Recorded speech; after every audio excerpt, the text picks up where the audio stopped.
નમસ્કાર. અત્યારે જૈન પરંપરાનો એ મહાપર્વ ચાલી રહ્યો છે, પર્યુષણ.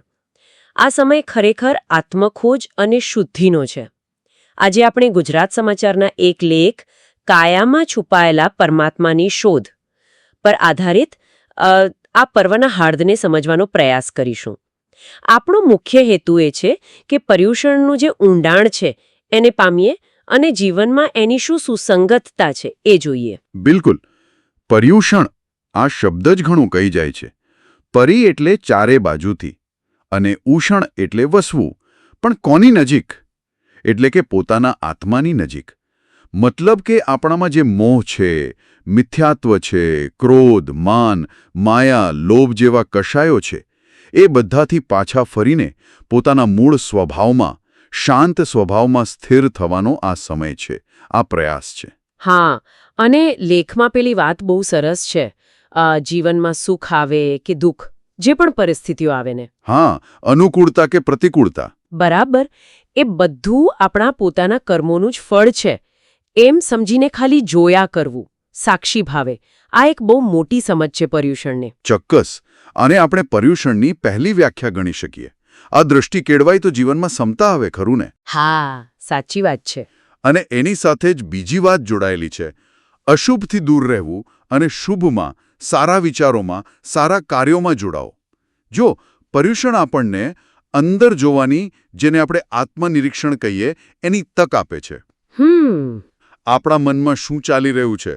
ક્રોધ, માન, માયા, લોભ, આ કષાયો જે આપણી શાંતિને હણી લે છે, એને ઓળખવા પડે. એટલે એમને ઓળખવા માટે અંદર જોવું જરૂરી છે. બરાબર. ઓળખીને પછી એને ઓછા કરવાનો પ્રયત્ન કરવો. અને પછી આવે છે ક્ષમાની વાત, પર્યુપક્ષ્મણા. એ તો બહુ જ વિશિષ્ટ છે, નહીં? હા, એમાં જે ભાર મૂક્યો છે એ જુઓ. ક્ષમા કોની પાસે માંગવાની? સામાન્ય રીતે આપણે ભગવાન પાસે કે ગુરુ પાસે માફી માંગી લઈએ. પણ અહીંયા તો એમ કહ્યું છે કે જે વ્યક્તિને આપણે દુઃખ પહોંચાડ્યું હોય, એની પાસે રૂબરૂ જઈને, નમીને ક્ષમા માંગવાની.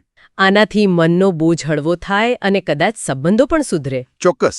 અને આ આત્મનિરીક્ષણ અને ક્ષમાની સાથે જ આવે છે પુરુષાર્થ, એટલે કે પરિશ્રમણા. અધ્યાત્મના માર્ગ પર આળસ ના ચાલે, પ્રમાદ ના ચાલે. સતત પ્રયત્ન, સતત જાગૃતિ જરૂરી છે. અને છઠ્ઠી સમજ પણ બહુ મહત્વની છે, આત્મોપમ્ય ભાવો. એટલે બધા જીવોને પોતાના જેવા ગણવા. હા, જેમ આપણને દુઃખ ગમતું નથી, પીડા ગમતી નથી, એમ બીજા કોઈ જીવને પણ નથી ગમતી. આ સમજ કેળવાય તો પછી હિંસા ના થાય, પણ એનાથી આગળ વધીને કરુણા અને સહાનુભૂતિ જાગે. મતલબ કે પોતાનામાંથી બહાર નીકળીને બીજાનો વિચાર કરવો. અને આ જ વાત કદાચ આગળની વ્યાખ્યાઓમાં પણ દેખાય છે, બરાબર? પેલી વ્યાપક સંવેદના અને સેવામાં. હા, સાતમી વ્યાખ્યા એ જ કહે છે, મારું તારું છોડીને એક વિશાળ દૃષ્ટિ કેળવવી, વ્યાપક સંવેદના. અને આઠમી પજુષણ એટલે સેવા. પણ અહીં સેવા એટલે માત્ર પૈસાથી થતી સેવાની વાત નથી. ભાવ મુખ્ય છે. બરાબર, ભાવના મુખ્ય છે. જેમ પેલી શ્રાવિકા રેવતીનું ઉદાહરણ છે. એણે શુદ્ધ ભાવથી ભગવાન મહાવીરને બીજોરાનો પાગ વહોરાવ્યો. એમાં દ્રવ્ય, ક્ષેત્ર, કાળ, ભાવ બધું ઉત્તમ હતું. અને એનું ફળ જુઓ, તીર્થંકર પદની પ્રાપ્તિ. એટલે આત્મકલ્યાણ અને સમાજ કલ્યાણ બંને જોડાયેલા છે. અને પેલું અષ્ટમંગલમાં દર્પણનું પ્રતીક આવે છે, એ શું કહેવા માંગે છે? દર્પણ એટલે કે અરીસો એ પ્રકાશને પરાવર્તિત કરે છે. એમ આપણે પણ બીજાના દોષો જોવાને બદલે એમનામાં જે સારા ગુણો છે, એમણે આપણા પર જે ઉપકાર કર્યા છે, એનું ચિંતન કરવું, એને જીવનમાં ઉતારવું. હા, આ બહુ સકારાત્મક દ્રષ્ટિકોણ છે. અને આ સમય પણ જુઓ, વર્ષા ઋતુનો. પ્રકૃતિ જાણે શુદ્ધ થઈ હોય, શાંત હોય. આવા સમયે સાધના માટે મન વધુ એકાગ્ર થાય. પર્યુષણ આપણને પેલી ભૌતિક જગતની દોડધામમાંથી, એની મૂર્છામાંથી જગાડીને અંદરની શાંતિ તરફ લઈ જાય છે. એટલે જ કદાચ આ પર્વને ચિત્તશુદ્ધિ, હૃદયશુદ્ધિ અને આત્મશુદ્ધિનું પર્વ કહ્યું છે. તપ, જપ, ધ્યાન, મૈત્રી, કરુણા, ક્ષમા, આ બધા દ્વારા આપણે અંદરની ચેતનાને જગાડવાનો પ્રયાસ કરીએ છીએ.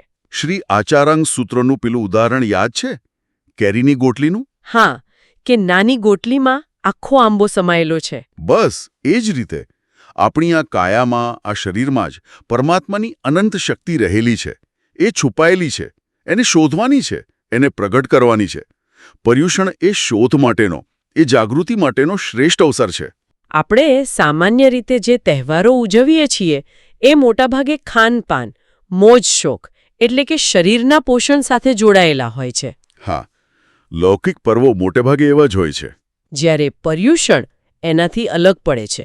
એ મનના પોષણ પર, આત્માની શુદ્ધિ પર ધ્યાન કેન્દ્રિત કરે છે. બરાબર. ભગવાન મહાવીરે પણ એ જ કહ્યું છે ને કે માણસની હારનું કારણ બહાર નથી, કોઈ બાહ્ય શત્રુ નથી, પણ આપણી અંદર રહેલી તૃષ્ણા, લાલસા, આપણી ખોટી માન્યતાઓ એ જ આપણને હરાવે છે. તો ઉપાય શું? ઉપાય પણ એમણે બતાવ્યો છે: સંયમ, અહિંસા અને સર્વ જીવો પ્રત્યે મૈત્રી ભાવ, મિત્રતાનો ભાવ. પર્યુષણ આ જ જીવન શુદ્ધિનો માર્ગ આપણને ફરી યાદ કરાવે છે, એના પર ચાલવા પ્રેરે છે. તો આપણી આ આછી ચર્ચાનો સાર એવો નીકળે છે કે પર્યુષણ એ માત્ર કોઈ ધાર્મિક ક્રિયાકાંડ નથી, પણ એનાથી ઘણો વિશેષ છે. એ પોતાની જાતને ઓળખવાની, અંદર રહેલા દોષોને દૂર કરવાની અને અંતે પોતાના સાચા સ્વભાવને પામવાની એક આધ્યાત્મિક યાત્રા છે. ચોક્કસ. અને શ્રોતાઓ માટે અંતમાં એક વિચાર મૂકી શકાય.